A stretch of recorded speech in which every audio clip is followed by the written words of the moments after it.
എൻ്റെ പേര് ചൈതന്യ. ഞാൻ 3rd സ്റ്റാൻഡേർഡിലാണ്. ടീച്ചർ പറഞ്ഞ പ്രകാരം എൻ്റെ ഹൗസും പരിസരവും എൻ്റെ ഫാമിലി മെമ്പേഴ്സിനൊക്കെ ഞാൻ കാണിച്ചു തരാൻ പോവുകയാണ്. അപ്പോൾ എൻ്റെ കൂട്ടുകാരി ശ്രീനിധി വന്നിട്ടുണ്ട്. ഇവളെ എപ്പോഴും വൈകുന്നേരം എൻ്റെ വീട്ടിൽ കഴിക്കാൻ വരും. ഓക്കെ, ഇനി നമുക്ക് സെൻട്രൽ ഹാളിലേക്ക് പോകാം. സെൻട്രൽ ഹാളിലേക്ക് പോകുമ്പം ഇവിടെ ആയിട്ട് എൻ്റെ ഏച്ചി വരച്ചൊരു നർത്തകിയുടെ ചിത്രം കാണാം. ഇനി നമുക്ക് അടുത്തേക്ക് കിടക്കാം.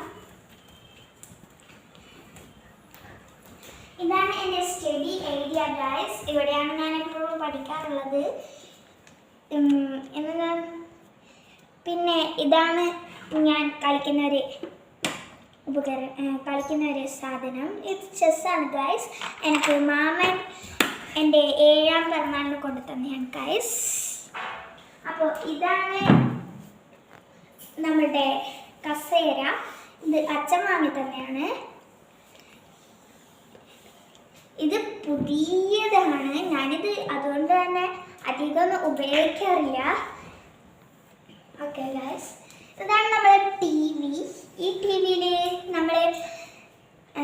T V പഴയതാണ്. അച്ഛൻ പറഞ്ഞു പുതിയതൊക്കെ വാങ്ങാന്ന്. പക്ഷേ എനിക്ക് ഈ TV ആണ് ഇഷ്ടം. അതുകൊണ്ട് ഞാൻ അച്ഛനോട് പറഞ്ഞു പുതിയ TV ഒന്നും വാങ്ങണ്ടെന്ന്. അടുത്തതായിട്ട് നമ്മൾ പോകുമ്പോൾ ഈ മൊമെൻറ്റോസ് ഒക്കെ കാണാൻ പറ്റും. ഇത് ഞാൻ കുറേ മൊമെൻറ്റോസ് ഒക്കെ കിട്ടിയതാണ്. ഇത് ഡാൻസിൽ കുറേ മൊമെൻറ്റോസ് ഒക്കെ ഉണ്ട്. പിന്നെ തൊട്ട് മേലെയായി എൻ്റെ ബർത്ത്ഡേക്ക് ഏച്ചി ഫ്രെയിം എടുത്തു തന്നെയാണ്.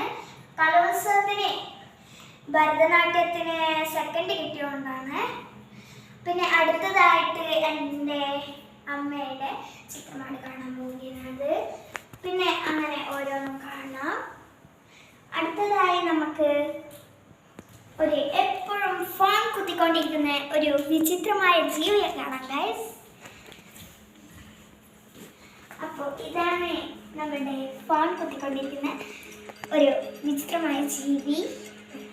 ഇവളെപ്പോഴും ഡാൻസേ കാണാറുള്ളൂ.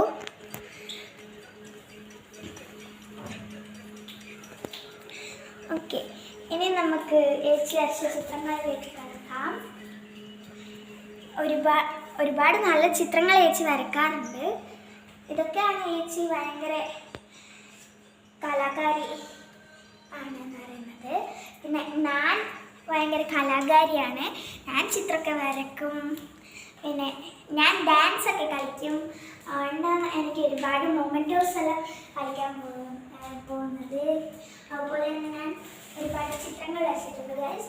എൻ്റെ മൈ യെല്ലോ ഡ്രോയിങ് ബുക്കിൽ നോക്കിയാൽ നിങ്ങൾക്ക് കാണാം ഗൈസ്.